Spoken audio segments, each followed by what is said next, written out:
ये कहानी ओरोन नाम के एक ऐसे लड़के की है जो कि इस दुनिया में इकलौता ऐसा लड़का है जो कि दो स्किल्स को एक ही साथ यूज कर सकता है। लेकिन जब उसके खुद के पार्टी को ये चीज पता चलता है तो वो उसका फायदा उठाने की कोशिश करते हैं और उसका फायदा उठाने के बाद जब उसका काम खत्म हो जाता है तब उसका खुद का दोस्त उसे अपने पार्टी से निकाल देता है और ये भी कहता है कि तुमसे ज्यादा यूजलेस टीम मेंबर मैंने आज तक नहीं देखा। और इसके बाद वो डिसाइड करता है कि वो बहुत ही ज्यादा स्ट्रांग बनेगा, इतना ज्यादा स्ट्रांग बनेगा कि उसके सामने कोई भी आए वो उसे हरा सके। ये सभी कुछ तब शुरू होता है जब हम ओरुन को एक डंजन में देखते हैं जहाँ पर हमें कुछ रैबिट मॉन्स्टर्स दिखाए जाते हैं जो कि ओरुन को देख के सोच रहे थे कि हमें एक बहुत ही इजी टारगेट मिल गया है। और जैसे ही वो रैबिट्स ओरुन के ऊपर हमला करते हैं अगले ही पल वो रैबिट्स मर गए थे और जैसे ही वो मरते हैं तो उनके अंदर से कुछ क्रिस्टल्स निकलते हैं। और ये सब देखने के बाद वो रैबिट्स ग्रुप में ओरुन के ऊपर हमला करते हैं, लेकिन ग्रुप में हमला करने के बावजूद भी हमारे मेन कैरेक्टर को इससे कोई भी फर्क नहीं पड़ता। और तब ओरुन अपने की तरफ देखते हुए कहता है कि मुझे लगा था कि मैं बहुत ही ज्यादा वीक हो गया हूँ, लेकिन शायद मैं इतना ज्यादा भी वीक नहीं हुआ। और इसके बाद वो सारे क्रिस्टल्स की तरफ देखते हुए कहता है कि हाँ मैं एक स्वॉर्ड्समैन अभी भी बन सकता हूँ। और इससे पहले कि वो कुछ और कह पाता उसके सामने बहुत ही ज्यादा खतरनाक गॉब्लिन्स आ जाते हैं। और अब उन गॉब्लिन्स को देखते हुए ओरुन कहता है कि मुझे पता था कि मैं इन डंजन्स में कभी भी फ्री नहीं बैठ सकता। और तब वो कहता है कि चलो इसी बहाने मैं कुछ नया ट्राई करके देखता हूँ। और क्योंकि ओरुन दो एलिमेंट्स को यूज कर सकता था तो अपना सेकेंड एलिमेंट को यूज करता है। और इसके बाद ही हम देखते हैं कि ओरुन अपने पर स्ट्रेंथन मैजिक का यूज करता है। और जानकारी के लिए बता दूं कि इन गॉब्लिन्स के लिए स्वॉर्ड और स्ट्रेंथन मैजिक का कॉम्बिनेशन कोई नर्क से कम नहीं है। और इसके बाद ओरुन कहता है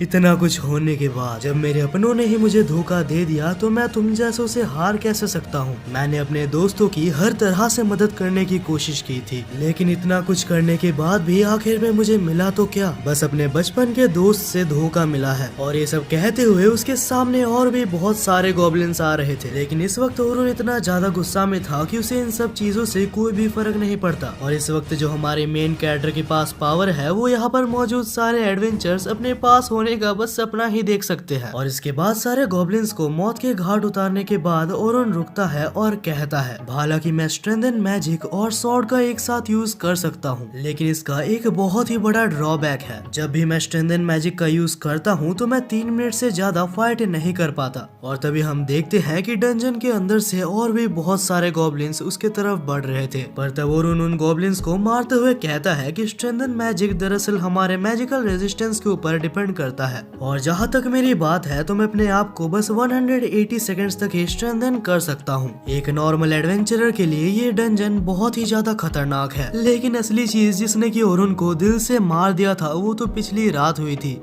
और इसके बाद ही हमें पिछली रात का सीन दिखाया जाता है जहां ओरुन के पास उसके लॉयल पार्टी मेंबर्स आते हैं और कहते हैं हे ओरुन, हमारे पास तुम्हारे लिए एक बहुत ही ज्यादा इम्पोर्टेंट न्यूज है। हम सभी ने मिलकर ये डिसाइड किया है कि हम तुम्हें हमारे गिल्ड से निकालने वाले हैं। और ये सुन के मानो कि ओरुन के पैरों तले जमीन ही खिसक गई थी। तब ओरुन खड़ा होता है और कहता है मुझे पता है कि तुम किसी तरीके का मजाक कर रहे हो, क्यों है ना ओलिवर जो कि उसके गिल्ड का लीडर था और ओरुन का बचपन का दोस्त था। वो कहता है कि क्या तुम्हें समझ नहीं आता, हम तीनों ने मिलकर ये डिसाइड किया है कि हम तुम्हें हमारे पार्टी में नहीं रखने वाले। तब टीम का एक और मेंबर कहता है कि तुम बस एक पावरलेस एडवेंचरर हो और अगर तुम हमारे टीम में रहोगे तो हमारा टीम कभी भी आगे नहीं बढ़ पाएगा। और उनको अभी तक लग रहा था कि ये किसी तरह का मजाक है, लेकिन तब ओलिवर फिर से कहता है कि क्या तुम्हें समझ नहीं आता, मैं तुम्हें यहाँ से जाने के लिए कह रहा हूँ। और ये सब सुन के और उनको 8 साल पहले का सीन याद आता है जहाँ हमें बताया जाता है कि इन दोनों ने ही इस पार्टी को क्रिएट किया था और हमेशा से ही वो दोनों ही मिलके सारे एडवेंचर्स को किया करते हैं। यहाँ तक कि वो दोनों ने मिलके एक डंजन को 94th लेवल तक भी पार किया था। और किसी भी डंजन में इतने ऊपर तक जाना किसी नॉर्मल एडवेंचरर का काम तो बिल्कुल भी नहीं है।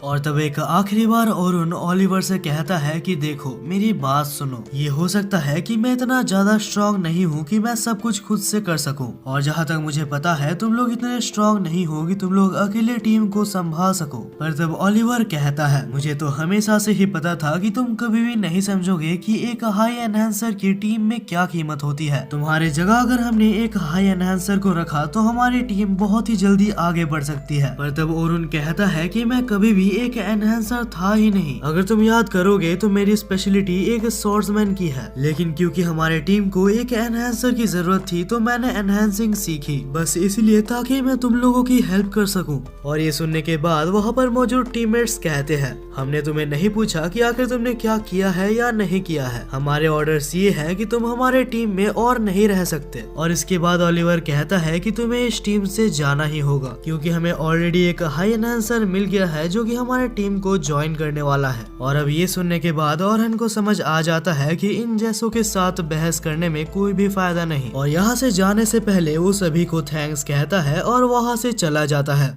वहीं पर डंजन में हमें फिर से ओरहन को दिखाया जाता है जो कि कहता है, जब से मुझे पार्टी से निकाला गया है तब से मैं हर रोज डंजन में आके प्रैक्टिस करता हूँ, और इतने दिनों के प्रैक्टिस के बाद मैंने अपना एक कम्प्लीटली डिफरेंट कॉम्बैट स्टाइल बना लिया है। मैं अपने आप से वादा करता हूँ कि मैं इतना ज्यादा स्ट्रॉन्ग बनूंगा कि इसके बाद कोई भी मुझे यूजलेस ना कह पाए। अब इसके कुछ टाइम बाद हमें दिखाया जाता है कि ओरहन आगे बढ़ते हुए टेलीपोर्टेशन क्रिस्टल तक पहुँच जाता है, जहाँ ओरहन अपने रिकॉर्ड्स को टेलीपोर्टेशन क्रिस्टल पर ट्रैक करता है और तभी उसे कुछ आवाजें आती हैं। तभी हम देखते हैं कि कुछ एडवेंचरर्स बहुत ही ज्यादा घबराए हुए थे और दौड़ते हुए टेलीपोर्टेशन क्रिस्टल की तरफ आते हैं। तब ओरहन उन एडवेंचरर्स को देखता है और उन्हें इग्नोर करके वहां से जाने लगता है। और तभी हम उन एडवेंचरर्स के लीडर को देखते हैं जो कि कहता है, वो ऑर्क्स काफी ज्यादा ताकतवर थे, हम अपनी जान बचा के जैसे तैसे आ गए हैं, लेकिन आखिर उस लड़की का क्या जिसने हमें आज ही ज्वाइन किया था। वैसे भी अगर मैं उस लड़की को बचाने के लिए रुकता तो हम सभी मारे जाते। यहाँ तक कि वो लीडर ये तक कहता है कि उस लड़की ने बस आज ही तो ज्वाइन किया था, अगर वो मारी भी जाती है तो हमें कोई फर्क नहीं पड़ेगा। वहीं पर ओरहन इन सारी ही बातों को खड़े होकर सुन रहा होता है। ओरहन को बहुत ही अच्छे से पता है कि अगर कोई किसी को मुसीबत के वक्त पे अकेला छोड़ दे तो कैसा फील होता है। और तब फाइनली ओरहन उन पार्टी मेंबर्स के तरफ मुड़ के उनसे कहता है, मैं तुम्हारी इस बकवास को इससे ज्यादा नहीं सुन सकता, तुम्हें अपने ऊपर शर्म आनी चाहिए कि तुम एक लड़की को अकेले छोड़कर भागते हुए यहाँ पर आ गए हो।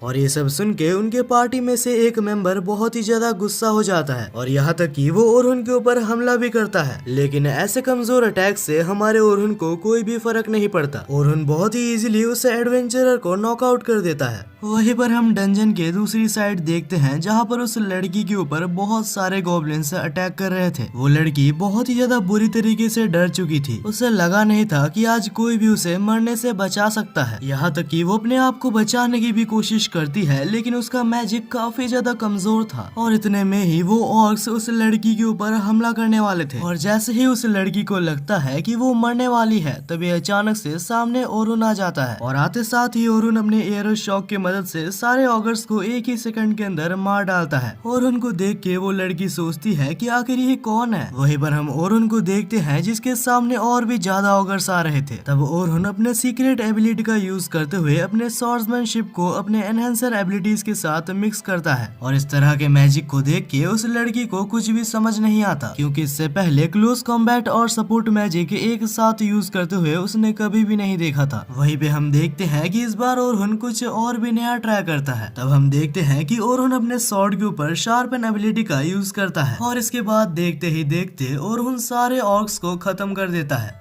और ये सब खत्म होने के बाद फाइनली वो लड़की चैन की सांस लेती है। यहाँ तक कि वो लड़की इतना ज्यादा डर गई होती है कि वो रोने ही लगती है। और अब इसके अगले सीन में हम ओरहन को देखते हैं जो कि उस लड़की को बाहर ले आता है, और उसे सेफली बाहर ले आने के बाद ओरहन अपने रास्ते जाने लगा था। लेकिन तभी वो लड़की ओरहन को बुलाती है, और तब वो अपने आप को इंट्रोड्यूस करते हुए कहती है, मुझे नहीं पता कि आखिर तुम कौन हो, लेकिन आज मेरी जान बचाने के लिए तुम्हारा बहुत बहुत शुक्रिया, और मेरा नाम सोफिया क्लोडेल है। तब ओरहन कहता है कि अरे मुझे माफ करना, मैंने तुम्हें अपना नाम नहीं बताया। और तब ओरहन सोफिया को अपना इंट्रोडक्शन देता है, एंड इसके बाद ही हम सोफिया को देखते हैं जो कि काफी ज्यादा शर्मा रही थी। और तब सोफिया कहती है, ओरहन मैं चाहती हूँ कि आज तुम मेरे साथ डिनर पे चलो। एक्चुअली ये सोफिया का वे था ताकि वो ओरहन को थैंक्स कह सके, और सोफिया का ये चेहरा देख के ओरहन उसे मना नहीं कर पाता।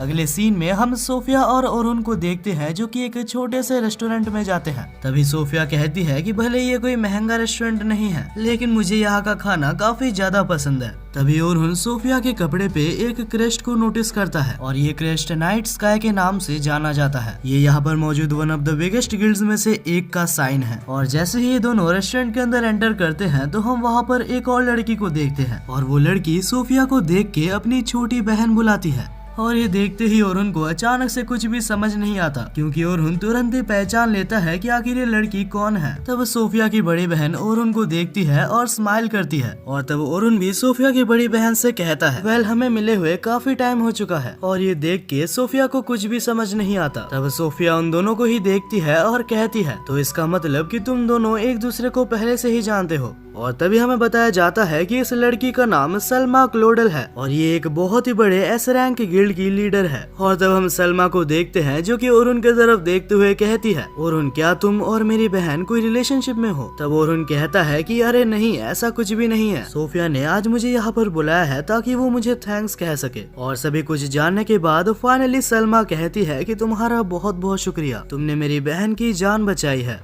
और इसके बाद ही हम देखते हैं कि वो तीनों ही एक जगह पर बैठे थे जहाँ सोफिया पूछती है कि क्या तुम सस्पेंस को बंद करोगे और मुझे बताओगे कि आखिर तुम दोनों एक दूसरे को कैसे जानते हो। और तब सलमा कहती है कि ओरुन कोई ऐसा वैसा एडवेंचरर नहीं है, असल में ओरुन लेजेंडरी हीरोज पार्टी का एक मेंबर है। और ये सुन के मानो सोफिया को विश्वास ही नहीं होता।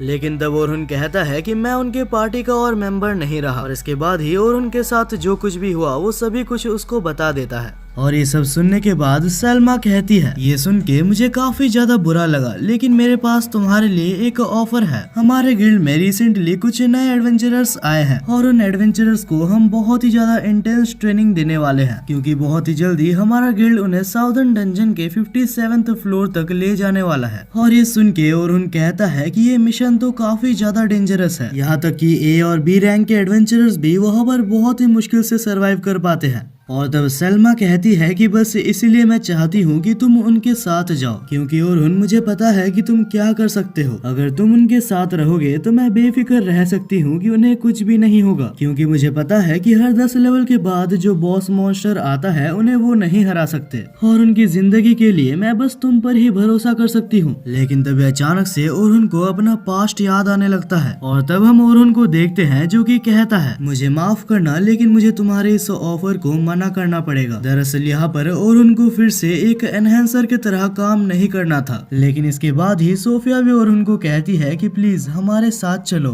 हमें तुम्हारी काफी ज्यादा जरूरत है। और ये सुनने के बाद ओरुन मना नहीं कर पाता और तब ओरुन उन दोनों के साथ जाने के लिए मान जाता है। लेकिन तब वो सलमा से कहता है कि इस बार मैं एक स्वॉर्ड्समैन बन चुका हूँ और अगर कल से मैं तुम्हारे पार्टी में आता हूँ तो मैं एक स्वॉर्ड्समैन की तरह आऊंगा। लेकिन उस वक्त सलमा इस बारे में ज्यादा नहीं सोचती और तब वो कहती है अगर ऐसा है तो हमारे पार्टी में तुम्हारा बहुत बहुत स्वागत है। अब इसके अगले सुबह ही हमें दिखाया जाता है कि ओरुन सिल्वर रैबिट गिल्ड में जाता है और तभी हम ओरुन को देखते हैं जो कि सिल्वर रैबिट गिल्ड के हेड से मिलता है। वहाँ पर जाने के बाद सबसे पहले वो दोनों एक दूसरे से बातचीत करते हैं और तभी सिल्वर रैबिट का हेड ओरुन से कहता है अच्छा तो तुम ओरुन हो, मैंने तुम्हारे बारे में पहले बहुत ज्यादा सुना है। मुझे इतना पता है कि तुम हीरोज पार्टी में काम कर चुके हो और मैं पहले से ही चाहता था कि तुम हमारे गिल्ड में शामिल हो जाओ क्योंकि मुझे अच्छे से पता है कि तुम किस काबिल हो। और इसके बाद वो तीनों ही एक मीटिंग के लिए एक जगह पर बैठ जाते हैं जहाँ विंस और सलमा ओरुन को बताते हैं कि आखिर इस प्लान में उन्हें क्या क्या करना है। तब सलमा ओरुन को बताती है हमारे गिल्ड का ये एम है कि वो इस बार डंजन के जितने अंदर तक जा सके उतने अंदर तक जाए और इस बार हमारे गिल्ड को एक बहुत ही इम्पोर्टेंट इन्फॉर्मेशन पता लगी है। हमें पता चला है कि डंजन के आखिरी स्टेज पे एक बहुत ही इम्पोर्टेंट और वैल्यूएबल चीज है और हमारा सेकंड एम ये है कि हमें उसे हासिल करना है। वहीं पर हमें कुछ टाइम पहले का सीन दिखाया जाता है जहाँ पर विंस और सलमा बात कर रहे थे। तब विंस कहता है कि मुझे हाल ही में पता चला है कि हीरोज पार्टी में से ओरुन को निकाल दिया गया है। मुझे नहीं पता कि आखिर उन्होंने ऐसा क्यों किया क्योंकि ओरुन एक बहुत ही ज्यादा पावरफुल कैंडिडेट है, लेकिन फिर भी अगर कुछ भी करके हम उसे अपने पार्टी में शामिल कर सके तो हमारे गिल्ड का इसमें बहुत ही ज्यादा फायदा है। वहीं पर प्रेजेंट में हमें दिखाया जाता है कि ओरुन सारे ही प्लान उनके सुन चुका था। हालांकि उनके प्लान सुनने के बाद ओरुन को उनके ऊपर बहुत ही ज्यादा शक होता है और उनका ऐसा लगता है कि सैल्मा और विंस उससे कुछ चीजें छुपा रहे हैं। लेकिन उस वक्त बस ओरुन उनकी बात सुनता है और कुछ भी नहीं बोलता। अब अगले ही सुबह हमें दिखाया जाता है कि ओरुन उस जगह पर आ चुका था जहां से वो लोग एडवेंचर चालू करने वाले थे। जहां पर आने के बाद ओरुन देखता है कि वहां पर बहुत सारे अलग अलग एडवेंचरर्स हैं और कुछ देर बाद ही वहां पर सैल्मा और सोफिया भी आ जाती है। और तब ओरुन सोफिया को नोटिस करता है जिसने की एक अलग टाइप की ड्रेस पहनी हुई थी और ये ड्रेस बस वही पहनते हैं जिन्होंने बस अभी एडवेंचर करना चालू किया होता है। और तभी ओरुन सोफिया से कहता है, वैसे सोफिया ये ड्रेस तुम्हारे ऊपर काफी अच्छी लग रही है। और इस सुनने के बाद सोफिया बहुत ही ज्यादा शर्मा गई होती है। तभी सोफिया पूछती है कि ओरुन क्या तुम मुझे बताओगे कि आखिर तुम अभी कहाँ पर रह रहे हो। लेकिन तभी सैल्मा कहती है, एक सेकंड, तुम्हें ये क्यों जानना है कि आखिर ओरुन कहाँ रहता है? मुझे तुम दोनों के इरादे कुछ सही नहीं लग रहे। तभी सोफिया कहती है कि अरे ऐसा कुछ भी नहीं है, आप बहुत ही ज्यादा सोच रही हो। और अभी ये सब बातें हो जाने के बाद सोफिया अपने टीम की तरफ चली जाती है। हम देखते हैं कि नए एडवेंचरर्स के लिए एक नई पार्टी बनाई गई होती है और क्योंकि पहली बार के लिए ये एडवेंचरर्स किसी डंजन में जा रहे हैं तो ये लोग काफी ज्यादा नर्वस थे। वहीं पर हम सैल्मा और ओरुन को देखते हैं जो कि अपने अलग पार्टी में चले जाते हैं और इस पार्टी में ज्यादातर एडवेंचरर्स ए रैंक के थे ताकि अगर आगे कुछ भी गलत हो तो ये लोग उसे आराम से संभाल सके। और तभी हमें बताया जाता है कि इनका नाम एंथम, बर्नार्ड और केथी है। हालांकि ये तीनों ही खुद में काफी ज्यादा ताकतवर थे, लेकिन जब उन्हें ओरुन के बारे में पता चलता है तो उसकी स्पेशलिटीज सुन के वो लोग काफी ज्यादा इम्प्रेस होते हैं। और तभी सीन चेंज होता है और हमें कुछ टाइम पहले का सीन दिखाया जाता है जहाँ पर विंस सैल्मा से कह रहा था, क्योंकि हमारे टीम में अभी ओरुन आ चुका है तो हमारा टारगेट अभी बहुत इजी हो जाएगा। अगर ओरुन हमारी हेल्प करता है तो हमारा गिल्ड फिर से टॉप पे जा सकता है। वहीं पर हम प्रेजेंट में देखते हैं जहां सैल्मा को रिग्रेट सा फील हो रहा था। ना जाने क्यों उसे लग रहा था कि वो लोग ओरुन का गलत फायदा उठा रहे हैं। हालांकि विंस ने सैल्मा को ये टास्क दिया था कि उसे ओरुन के साथ मिलके 51th फ्लोर तक पहुंचना है। और अब इसके बाद ही हम देखते हैं कि वो सभी लोग रूकीज के सामने जाके खड़े हो जाते हैं क्योंकि वो नए एडवेंचरर्स ओरुन के बारे में कुछ भी नहीं जानते। तब सैल्मा कहती है कि ये जो हैंडसम लड़का तुम्हें दिख रहा है इसका नाम ओरुन है और ये पहले हीरोज पार्टी का मेंबर रह चुका है और तुम जितना भी सोच सकते हो ये बंदा उससे ज्यादा पावरफुल है। और सबसे शॉकिंग बात ये है कि इसने अकेले ही 91th फ्लोर तक डंजन को कवर कर रखा है।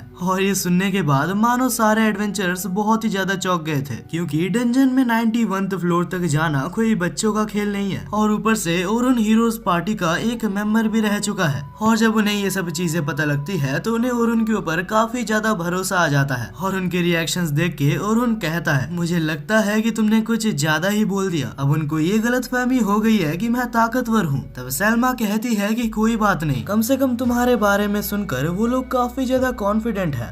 और अब ये सब सुन के ओरुन इसके बाद कुछ भी नहीं बोल पाता। अब इसके बाद ही हमें दिखाया जाता है कि सारे नए एडवेंचरर्स 4-4 के ग्रुप में डिवाइड हो जाते हैं, लेकिन ओरुन को जो ग्रुप मिला होता है उसमें बस 3 ही लोग होते हैं। इतने में ही ओरुन कहता है कि क्या हमारे पार्टी का कोई मेंबर अभी तक नहीं आया है। लेकिन तभी वहाँ पर एक लड़का जिसका नाम लोगन था वो कहता है कि इतने सारे एडवेंचरर्स में से हम तीनों ही सबसे ज्यादा स्ट्रॉन्गेस्ट हैं और हम सभी एडवेंचरर्स में से एक एडवेंचरर कम था तो हम तीनों स्ट्रॉन्गेस्ट को एक ही ग्रुप में रख दिया गया है और वैसे भी हम तीनों ही काफी हैं। और इसके बाद ओरुन कहता है तो ठीक है, इससे पहले कि हम आगे बढ़े हम एक दूसरे को इंट्रोड्यूस कर लेते हैं। और इसके बाद ही एक एक करके वो तीनों ही इंट्रोडक्शन देते हैं। तब सबसे पहले वो बच्चा कहता है कि मेरा नाम लोगन है और मैं एक बहुत ही ज्यादा पावरफुल एन्चेंटर हूँ और अगर आपको जानना है तो मैं बता दूं कि आगे चलकर सैल्मा को मैं ही हराऊंगा। भाई इस बच्चे की मस्ती तो देखो। अब इसके बाद ही हमें एक और लड़की दिखाई जाती है जिसका नाम कैरोलिन था। वो कहती है कि मैं एक डिफेंडर हूँ। तब ओरुन पूछता है कि अगर तुम एक डिफेंडर हो तो तुम्हारी शील्ड कहाँ पर है। तब कैरोलिन कहती है कि शील्ड का मतलब क्या होता है, मैं तो बस मॉन्स्टर से आने वाले अटैक्स को डॉज कर सकती हूँ। और ये सुन के ओरुन कहता है कि अगर ऐसा है तो तुम ज्यादा देर तक डंजन में सरवाइव नहीं कर पाओगी। लेकिन ऐसी बातें सुनकर लोगन और कैरोलिन ओरुन को इग्नोर कर देते हैं। हालांकि तब सोफिया सामने आती है और कहती है मेरा नाम सोफिया क्लोडल है। वो कहती है कि मैं मैजिक्स को कास्ट कर सकती हूँ और साथ ही साथ उनके साथ अटैक भी कर सकती हूँ। और ये सुन के ओरुन को लगता है कि चलो कोई तो ढंग का मिला। और अब उन तीनों को देखते हुए ओरुन सोचता है कि आखिर ये कैसी ग्रुप मिल गई मुझे। इतना तो पता है कि इन तीनों के साथ मेरी रेड बहुत ही ज्यादा मुश्किल होने वाली है। अब इसके बाद ही हम डंजन के अंदर देखते हैं जहाँ कैरोलिन कहती है, और मुझे लगता है कि हीरोज पार्टी को छोड़ के तुमने बहुत ही अच्छा काम किया। मुझे तो लगता है कि तुम्हें उनसे रिवेंज लेना चाहिए। वैसे भी तुम सिल्वर रैबिट गिल्ड में आए हो जो कि हीरोज पार्टी का दुश्मन है। तब ओरुन कहता है कि मुझे किसी तरीके का रिवेंज नहीं लेना। मुझे पता था तुम किसी का बुरा नहीं सोच सकते। सोफिया ने मुझे बताया था कि तुम बहुत ही अच्छे आदमी हो। और ये सुन के सोफिया बहुत ही ज्यादा शर्माने लगती है। लेकिन तब अचानक से डंजन में से कुछ वुल्फ्स निकल के उनके ऊपर हमला करने लगते हैं। हालांकि कुछ ही देर में वो सारे ही वुल्फ्स एलिमिनेट हो जाते हैं, क्योंकि ओरुन को पहले से पता था कि डंजन में कभी भी कुछ भी हो सकता है। और वैसे भी ओरुन ये सोच के आया था कि वो छोटे मोटे फाइट्स को इग्नोर करेगा, क्योंकि उसके पास इतना टाइम नहीं है और उसे 51th फ्लोर तक पहुंचना है। अब इसके बाद ही हमें कुछ टाइम बाद का सीन दिखाया जाता है जहां वो लोग 20th फ्लोर तक पहुंच चुके थे। और जैसा ओरुन ने इन तीनों के बारे में सोचा था, ये तीनों उनसे काफी ज्यादा डिफरेंट है। लोगन, जिसके बारे में ओरुन ने सोचा था कि ये कोई काम का नहीं है, वो असल में इतना ज्यादा ताकतवर है कि अगर वो चाहे तो वो ए रैंक की टीम में भी शामिल हो सकता है। कैरोलिन, जिसने बोला था कि वो बस डॉज ही कर सकती है, असल में उसका स्पीड इतना ज्यादा है कि कोई उसे पकड़ ही नहीं सकता। और वो कुछ डैगर्स का भी यूज करती है अपने सेफ्टी के लिए। और इसके बाद ही हमारी सोफिया आती है जो कि काफी अच्छी मैजिक कर लेती है। लेकिन देखा जाए तो ओवरऑल ये तीनों अभी भी काफी ज्यादा वीक हैं और इन्हें अभी भी एक प्रॉपर गाइडेंस की जरूरत है जिनसे कि ये सब कुछ सीख सके। अब इसके अगले सीन में ही हम देखते हैं कि सभी लोग अभी 20th फ्लोर तक पहुंच चुके थे। तब सैल्मा कहती है कि सारे एडवेंचरर्स एक एक करके जाओ और मैजिकल क्रिस्टल में अपने आप को रजिस्टर कर लो, क्योंकि कल से हमारा एडवेंचर 21st फ्लोर से चालू होने वाला है। और इसी के साथ आज का इनका दिन यहीं पर खत्म होता है। अब इसके बाद अगली सुबह हम देखते हैं जहां ओरुन जस्ट सो के उठा होता है और वो जैसे ही न्यूज़पेपर देखता है तो वो बहुत ही ज्यादा गुस्सा हो जाता है, क्योंकि न्यूज़पेपर में ऐसा लिखा गया था कि ओरुन को हीरोज पार्टी से धक्के मार के निकाल दिया गया है। ओरुन उसके बारे में ऐसा कुछ देख के बहुत ही ज्यादा गुस्सा था। लेकिन बात ये है कि अभी उसे कोई भी फर्क नहीं पड़ता कि आखिर वो लोग उसके बारे में क्या कहते हैं। अब इसके बाद ही ओरुन जब कुछ काम से बाहर जा रहा होता है तभी अचानक से उसे पीछे से कोई बुलाता है और तभी पीछे हम एक लड़की को देखते हैं जिसका नाम लूना था। और लूना को यहाँ पर देख के ओरुन काफी ज्यादा शॉक था। और शॉकिंग बात तो ये है कि ये लूना और कोई नहीं, हीरोज पार्टी की एक मेंबर है। और जहाँ तक ओरुन की बात है तो वो लूना की काफी ज्यादा रेस्पेक्ट करता है और हीरोज पार्टी में बस एक लूना ही थी जो कि हमेशा ओरुन की साइड लेती थी। तब लूना कहती है कि प्लीज मुझे माफ कर दो जो भी तुम्हारे साथ हुआ, और ओरुन मैं तुमसे रिक्वेस्ट करती हूँ कि प्लीज हीरोज पार्टी में वापस लौट जाओ। लूना को देख के ओरुन कुछ भी समझ नहीं पाता और ना ही वो कुछ बोल पाता है। वो बस मन ही मन लूना से माफी मांगे जा रहा था। वो कहता है कि मुझे माफ कर दो, लेकिन मैं कभी भी हीरोज पार्टी में वापस नहीं जा सकता। और मुझे पता है अगर तुम उस दिन मेरे साथ होती जिस दिन मुझे पार्टी से निकाला जा रहा था तो शायद तुम उस पार्टी से मुझे कभी निकलने ही ना देती। लूना कहती है कि क्या तुम वो सभी कुछ भूल गए जो कि हमने वादा किया था। और ये सुन के ओरुन कहता है कि मुझे सारे वादे याद हैं, लेकिन जब मेरे अपने दोस्त ने ही मेरे को पार्टी से निकाल दिया है तो मैं वहाँ पर वापस कैसे जा सकता हूँ। और ये कहकर ही ओरुन लूना से माफी मांगता है और इसके बाद ही ओरुन लूना को अलविदा कहता है और वहाँ से निकल जाता है। अगले ही सीन में हम ओरुन को रास्ते में देखते हैं जो कि डंजन की तरफ जा रहा था, लेकिन रास्ते में वो काफी ज्यादा उदास होता है। ओरुन मन ही मन सोच रहा होता है कि आखिर मैंने क्या गलती की, यहाँ तक कि उसके बारे में आज न्यूज़पेपर में लिखा हुआ था कि वो एक बहुत ही बुरा एन्चेंटर है और आज तक बस वो इसीलिए सरवाइव कर पाया है क्योंकि हम तीनों उसके साथ थे। हालांकि ओरुन इन सारी ही चीजों को भूल के आगे बढ़ने की कोशिश करता है, लेकिन जैसे ही ओरुन एडवेंचरर्स के पास पहुंचता है तो वो देखता है कि सारे ही लोग उसके बारे में बात कर रहे थे, क्योंकि उन सभी ने आज सुबह आने वाले न्यूज़पेपर को पढ़ा होता है। लेकिन फिर भी वो सारे एडवेंचरर्स ओरुन की रेस्पेक्ट करते थे और वो इस सिचुएशन को बिल्कुल नॉर्मल रखने की कोशिश करते हैं। हालांकि ओरुन को बहुत ही अच्छे से पता था कि आखिर उनके मन में कितने सारे सवाल हैं। और तभी कैरोलिन पूछती है कि ओरुन मुझे पता है कि आज सुबह जो भी न्यूज़पेपर में आया सभी कुछ गलत है। तभी ओरुन कहता है कि हाँ ये एक तरीके से गलत है, लेकिन ये इन्फॉर्मेशन पूरी तरीके से गलत नहीं है क्योंकि मैं इतना ज्यादा भी स्ट्रांग नहीं हूँ जितना तुम लोग सोचते हो। लेकिन तभी सोफिया बीच में बोलती है कि नहीं ऐसा हो ही नहीं सकता ओरुन, मैंने तुम्हारी ताकत देखी है और तुम काफी ज्यादा स्ट्रांग हो। लेकिन यहाँ पर लोगन के दिमाग में कुछ और ही चल रहा होता है और लोगन अभी ओरुन को बहुत ही ज्यादा वीक समझने लगता है, जिस वजह से लोगन अभी उसकी उतनी ज्यादा रेस्पेक्ट नहीं करता जितना कि वो उससे पहले किया करता था। हालांकि इसके बाद ही हम देखते हैं कि इनका एडवेंचर वहीं से रिज्यूम होता है जहां पर इन्होंने कल एडवेंचर करना बंद किया था। और तब ओरुन उन तीनों से कहता है, यहाँ से हमारा एडवेंचर अभी हार्ड होने वाला है, तो मैं चाहता हूँ कि तुम तीनों अभी के लिए लीड लो। और ये सुन के सोफिया और कैरोलिन काफी ज्यादा खुश होते हैं, लेकिन लोगन उसको इग्नोर कर रहा होता है। और इसके बाद ही धीरे धीरे ये तीनों मिलके डंजन के एक एक स्टेज को क्लियर कर रहे होते हैं। हालांकि इस दौरान उन तीनों को काफी ज्यादा प्रॉब्लम्स भी आती है, लेकिन हमारा ओरुन उन सारी ही प्रॉब्लम्स को आराम से संभाल लेता है। और ऐसे ही करते करते फाइनली ये लोग 31st फ्लोर तक पहुंच जाते हैं।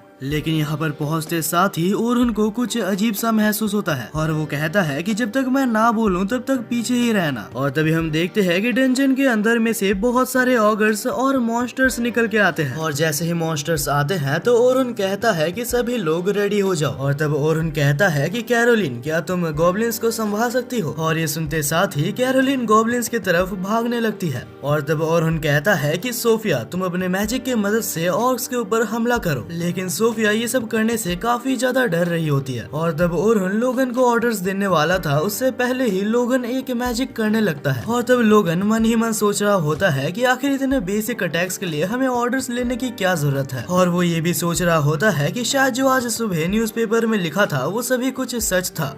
वहीं पे हम देखते हैं कि कैरोलिन काफी इजीली सारे गॉब्लिन्स को हरा रही होती है। और जहाँ तक बात हमारी सोफिया की है तो वो काफी ज्यादा डरी हुई थी। और वो शायद इसलिए है क्योंकि इससे पहले भी एक बार हमारे सोफिया के सामने कुछ ऑगर्स आए थे और वो कुछ भी नहीं कर पाई थी। लेकिन इस चीज को ओरुन नोटिस कर लेता है और तब ओरुन एक मैजिक का यूज करता है जिसका नाम एबिलिटी डाउन था। और यार लिटरली इस मैजिक से ओरुन अपने ओपोनेंट्स के एबिलिटीज को डाउन कर सकता है। और इसके बाद ही ओरुन सोफिया के पास जाता है और कहता है, सोफिया तुम डरो मत, मैं तुम्हारे साथ हूँ। और सिर्फ मैं नहीं, तुम्हारे सारे टीममेट्स भी तुम्हारे साथ हैं। और ये सुन के सोफिया को काफी ज्यादा अच्छा लगता है। और इसके बाद ही सोफिया अपने फायर मैजिक की मदद से उस ऑर्क के ऊपर हमला करती है। और यार लिटरली वो अटैक इतना ज्यादा पावरफुल था कि एक ही अटैक के साथ वो ऑर्क वहीं पर जल जाता है। और ये फाइट ओवर होने के बाद जहाँ फाइनली सभी लोग बहुत ही ज्यादा खुश थे, वहाँ लोगन ने ओरुन की उस एबिलिटी को नोटिस कर लिया था और उसे समझ नहीं आता कि आखिर इतने पावरफुल एबिलिटीज ओरुन के पास कैसे आए। अब इसके अगले सीन में हम देखते हैं कि ये लोग फाइनली 35th फ्लोर तक पहुंच चुके थे। और ये floor one of the strongest floor में से एक था। और इनके आज का मिशन ये था कि उन्हें आज इस फ्लोर तक पहुंचना है। और जैसे ही वो लोग इस फ्लोर में आते हैं तो उनके सामने एक टेरेंटुला मॉन्स्टर आ जाता है। और उस मॉन्स्टर को देख के ये तीनों बहुत ही ज्यादा घबरा गए होते हैं, क्योंकि ये एक ऐसा वैसा मॉन्स्टर नहीं है, ये एक बॉस मॉन्स्टर है। लेकिन तब ओरुन कहता है कि जैसा मैं कहता हूँ बस वैसा ही करो। और तब वो लोगन को कहता है कि तुम कैरोलिन और सोफिया के एबिलिटीज को एनहेंस करो। हालांकि लोगन इस बात को नहीं मान रहा होता और वो कहता है कि मैं भी जाके लड़ना चाहता हूँ। लेकिन तब ओरुन कहता है कि इस वक्त अगर तुम तीनों ही लड़ने के लिए चले जाओ तो सपोर्ट के लिए कोई भी नहीं रहेगा। और इसके बाद ही लोगन ओरुन की बात मानते हुए सपोर्ट मैजिक की मदद से दोनों को एनहेंस करता है। और इसके बाद ही ओरुन कहता है कि कैरोलिन, उस मॉन्स्टर का ध्यान तुम्हें अपने तरफ लाना होगा। और जैसे ही कैरोलिन उस मॉन्स्टर का ध्यान भटकाती है, तभी सोफिया विंड कटर नाम के एक मैजिक की मदद से उस मॉन्स्टर के ऊपर हमला करती है। और ये मैजिक इतना ज्यादा खतरनाक था कि उस मॉन्स्टर के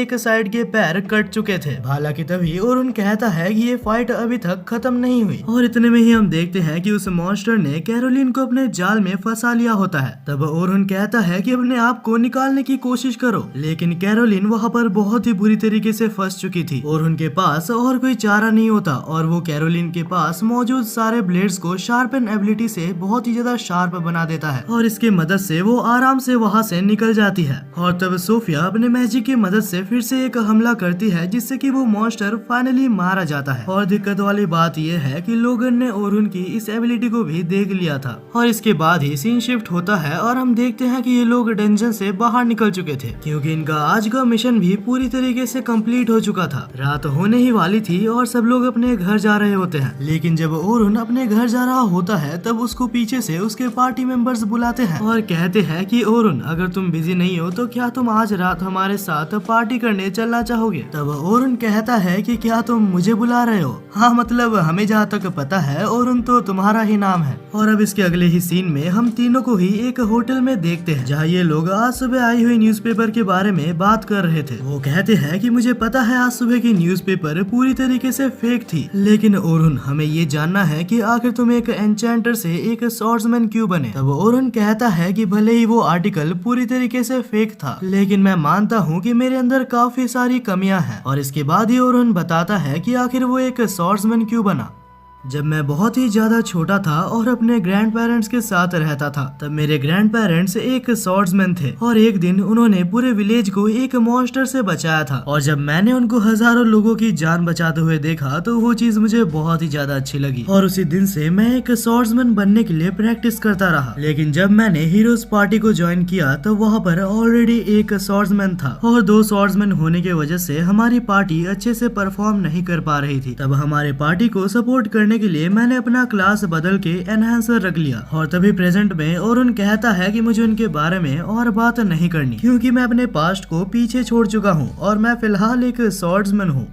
यहाँ से सीन शिफ्ट होता है और हम तीनों ही स्टूडेंट को देखते हैं जो कि घर जा रहे थे, जहाँ लोगन काफी ज्यादा चिंता में डूबा हुआ था और वो पूछता है कि सोफिया, जिस दिन ओरहन ने तुम्हें बचाया था क्या वो अकेला था? तब सोफिया कहती है कि हाँ, जिस दिन मुझे ओरहन ने बचाया था वो बिल्कुल ही अकेला था और उसने हाई लेवल विंड मैजिक और एनहांसिंग एबिलिटीज को एक साथ मिक्स कर दिया था। और जहाँ तक मुझे याद है उसने 1 मिनट के अंदर ही 50 से ज्यादा ऑगर्स को मार दिया था। लोगन को इस वक्त ओरहन के पावर्स के ऊपर बहुत ही ज्यादा शक हो रहा होता है, क्योंकि अगर जो सोफिया बोल रही है वो सच है तो इसका मतलब ओरहन एक बहुत ही इंसेन लेवल का एडवेंचरर है। और इसके बाद लोगन डिसाइड करता है कि वो ओरहन से जितना कुछ हो सकेगा उतना कुछ सीखेगा, ताकि वो एक दिन ओरहन को सरपास कर पाए।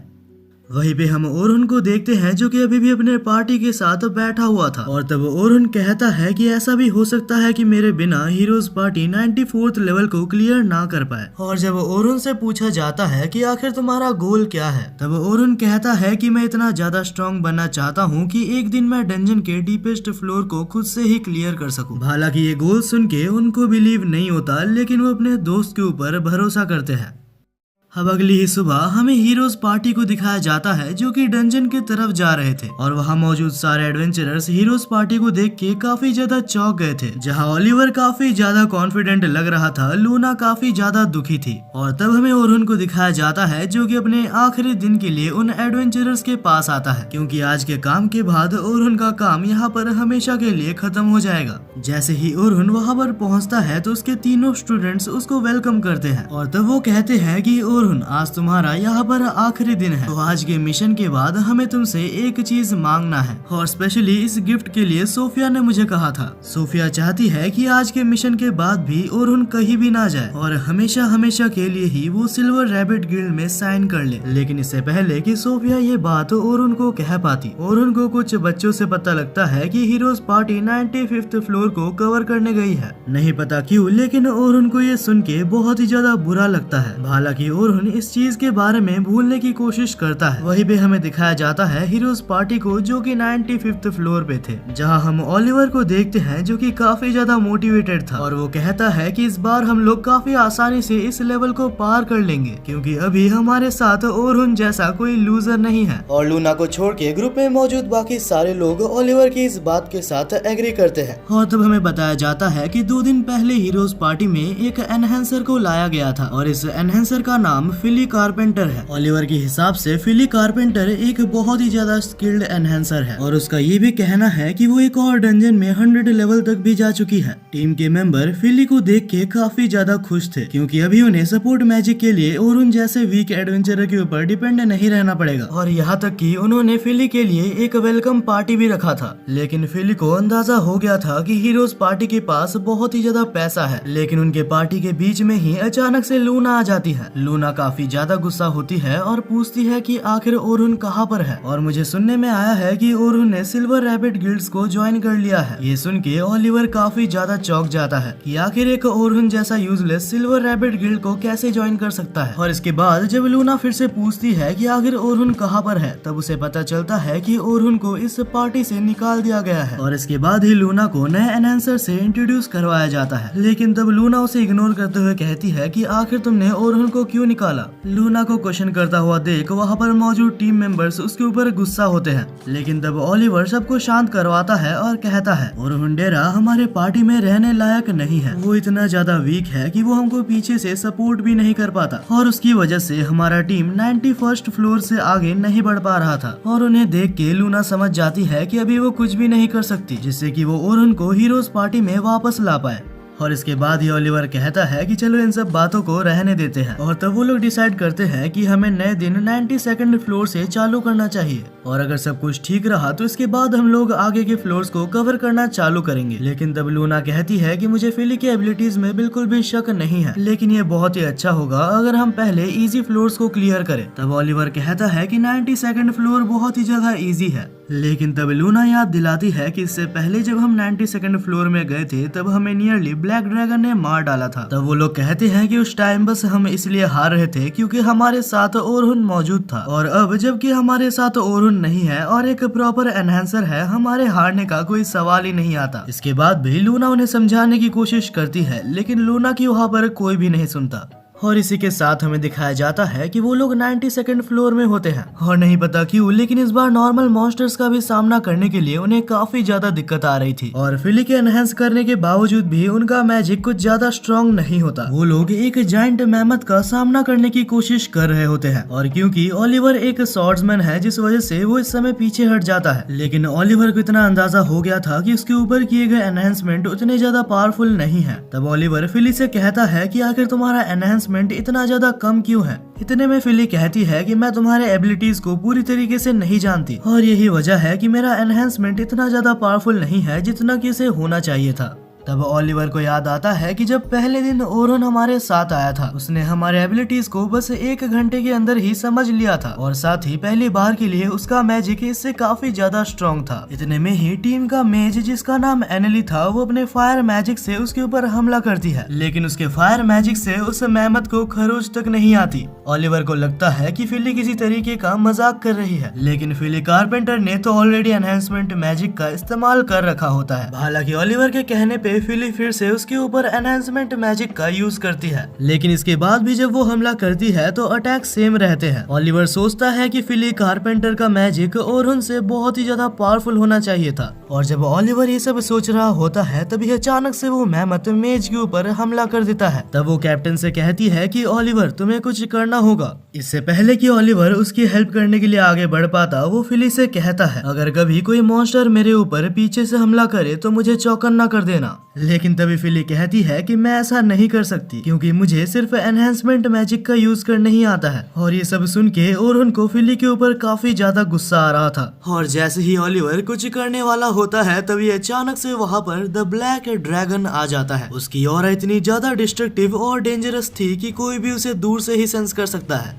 तब ओलिवर डरते हुए कहता है कि लेकिन कैसे? जहाँ तक मुझे पता है ब्लैक ड्रैगन एक फ्लोर बॉस है और एक फ्लोर बॉस कभी भी अपना रूम छोड़ के नहीं आता। और इतने में ही जिस मेहमत को उन्हें हराने में इतनी ज्यादा दिक्कत आ रही थी उस मेहमत को वो ड्रैगन उनकी आंखों के सामने ही एक पल के अंदर कुचल देता है। उसे देखते साथ ही लूना कहती है कि हमें जल्द से जल्द यहाँ से रिट्रीट करना होगा वरना हम सभी मारे जाएंगे। लेकिन पार्टी के मेंबर्स लूना की बात नहीं सुनते। वो कहते हैं कि इससे पहले भी ये ड्रैगन हमारे सामने एक बार आ चुका है और हमें इसकी एबिलिटीज पता है तो हम इसे हरा सकते हैं। लेकिन जब वो ड्रैगन के ऊपर हमला करने की कोशिश करता है तो ड्रैगन बस एक छोटे से हमले से उसको बहुत ही दूर फेंक देता है। टीम का एक मेंबर बहुत ही बुरी तरीके से इंजर्ड हो चुका था और लूना इसे हील कर रही थी। लूना बार बार कह रही होती है कि हम इसका सामना नहीं कर पाएंगे, और इतने में जैसे ही ओलिवर पीछे मुड़ता है तो वो देखता है कि फिली कारपेंटर पूरी तरीके से फ्रीज हो चुकी थी। और तभी ड्रैगन एक और फायरबॉल लॉन्च करता है जो कि सीधा एनली के ऊपर जाके गिरता है। टीम के सारे मेन मेंबर्स अभी पूरी तरीके से इंजर्ड हो चुके थे, और तब ओलिवर जैसे तैसे फिली को होश में लाता है और तब फिली ओलिवर के ऊपर एनहांसमेंट मैजिक का यूज करती है। और तभी ओलिवर अपने सीक्रेट मैजिक का यूज करता है, लेकिन इस मैजिक को करने में भी कुछ टाइम रिक्वायरमेंट की जरूरत होती है। लेकिन ओलिवर के पास इतना ज्यादा टाइम नहीं था, जिस वजह से ओलिवर तभी अपने डिवाइन फ्लैश की मदद से उस ड्रैगन के ऊपर हमला करता है। वो अटैक सच में इतना ज्यादा स्ट्रॉन्ग था कि उसने ड्रैगन के अटैक तक को रोक दिया था। लेकिन जब धूल हटती है तो वो देखता है कि ड्रैगन को एक खरोच तक नहीं आई है और अपने टीम की इस हालत को देख के ओलिवर हार मान जाता है और फाइनली लूना से पूछता है कि आखिर अभी हमें क्या करना चाहिए।